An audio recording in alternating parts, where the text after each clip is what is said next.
inappropriate. And I feel that that's kind of a little bit disrespectful.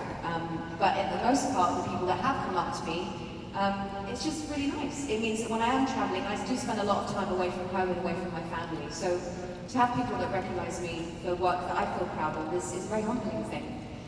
So I don't mind it. What does your parents think when you're out in public with your parent or God forbid, a boyfriend, and you are at dinner and someone recognizes? What does your parents say? Think of that.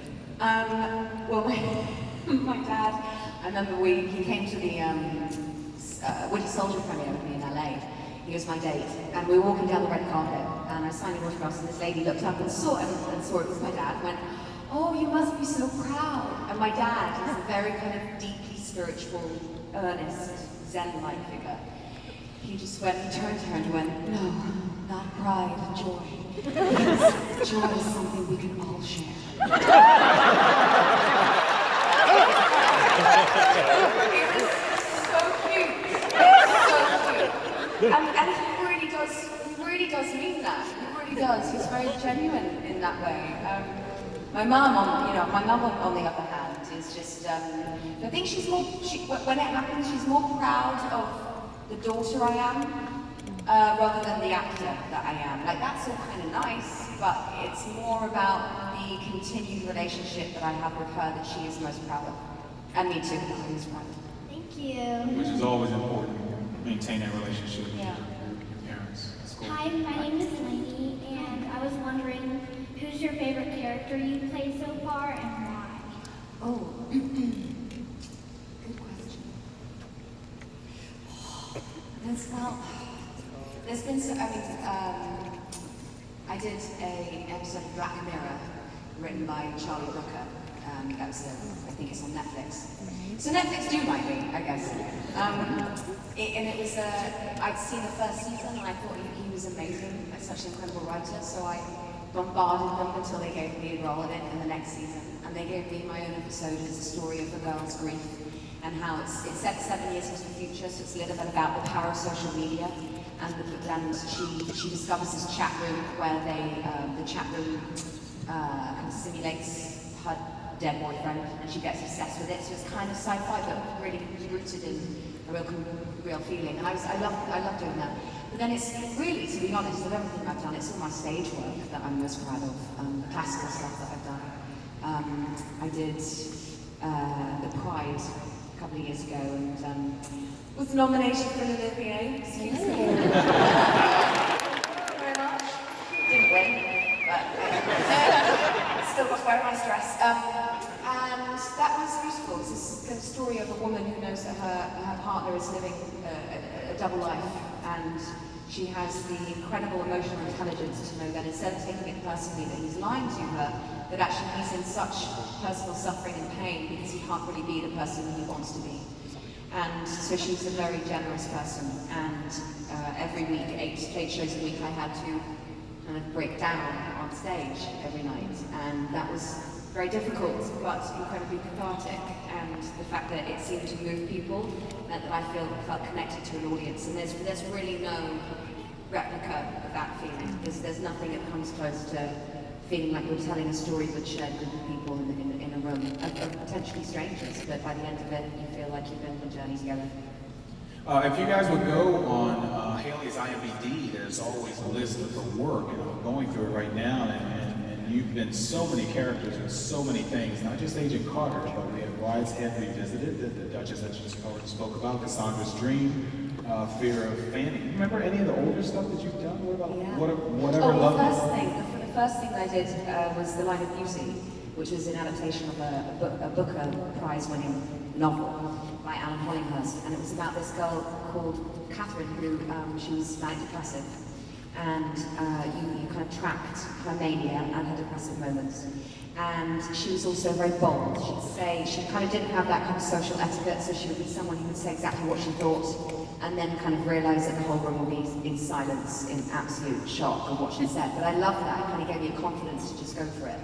And that was really my first experience of being on set. So it actually kind of informed me to know how to apply that boldness and that confidence in other parts. So yeah, I learned a lot from that. Awesome.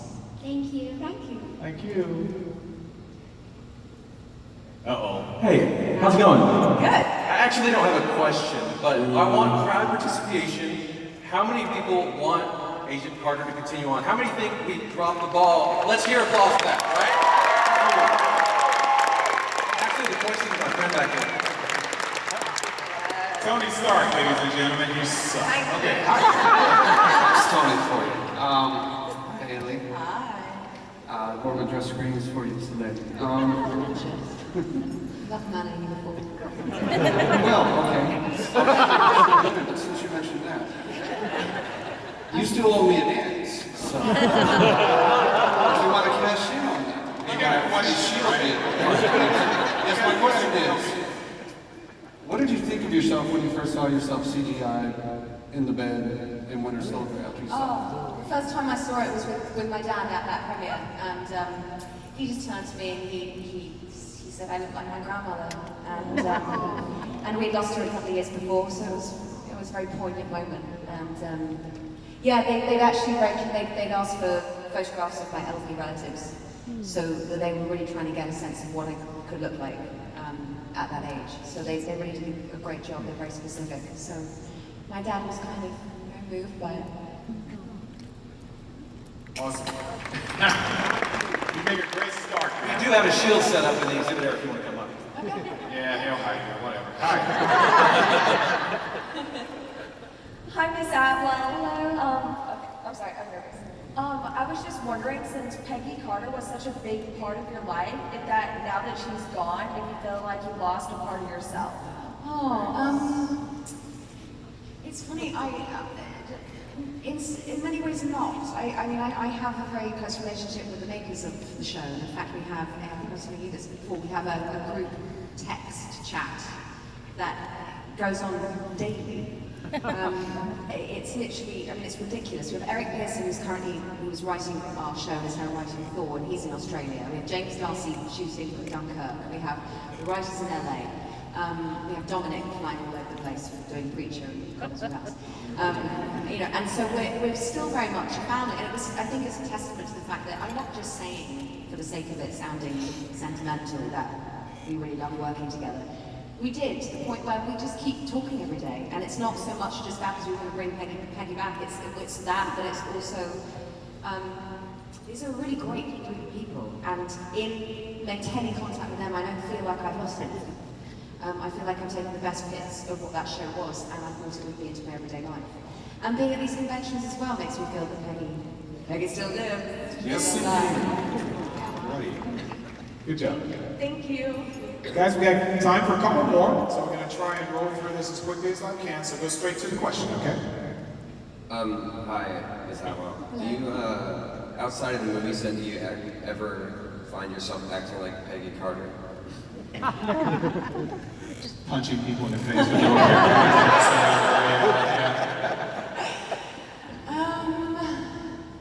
Well, yes, in the sense that I mock James Darcy on a daily basis.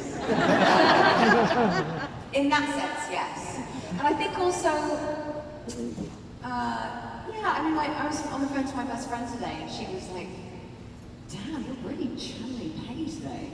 And I don't see it, but she sometimes sees it. And it's kind of odd in a way, because you look at this as a genre sci-fi piece that's light entertainment, that's fun. But in the centre of it is a tremendous amount of heart. And I think she's a really good person, Peggy. Not to say that means she's nice and boring, but she has a generosity of spirit about her that can't help but rub off in a way. I hope not, anyway. And now, if I ever get in trouble, I just kick someone in the balls. And you told me to do it. Alrighty, next. Hello.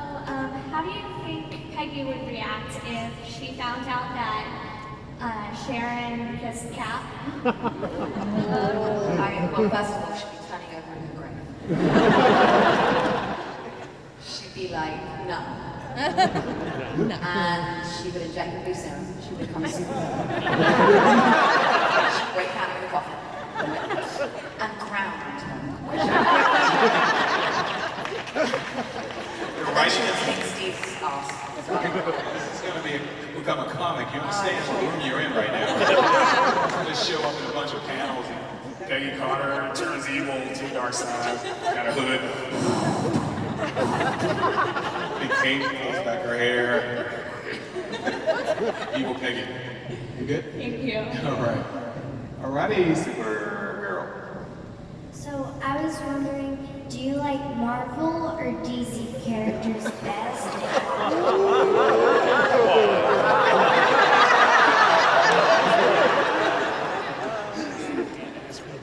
You weren't so cute. Well, I respect everyone equally. But Marvel is so much better. I mean, you know. Oh man, I'm screwed. I'm definitely. But she's dressed as a DC. I know. I have to stand up for my tribe. I'm going to be Marvel all the way. They changed my life, and they're my second family. So they have my heart. But I'm sure if there was a crossover episode that she would fight side by side with Supergirl. Yes. Oh, she loves Supergirl. Stunning her growth, for God's sake. She's one of my homies. How old are you? 11. Okay. Excellent. Well, we're all, they'd all be trying to fight the bad guys anyway. It's all for the same cause. We just have better outfits.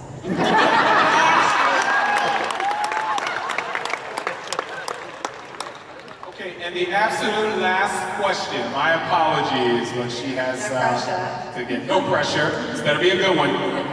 Okay, so do you disapprove of Sharon and Pat because family and you just died, or because you're queen and yeah? What's she saying? Well, I just feel that, I wouldn't want to date my great aunt's guy. That's just, it just feels like it crosses a kind of incestuous boundary. You're dead. Doesn't matter. You're dead. Come on. That's disrespectful, right? So don't touch that. Don't tap that. It's also I think I would also be slightly protective over Sharon as my relative, because obviously as my relative I would want the best for her. I want her to really go out with a good guy. And now with this whole Hail Hydra business, I don't know if Steve's good enough for her. So it works on all levels. In all levels, it's just a big fat no. Thank you. Well, in defense of Captain America, as a guy,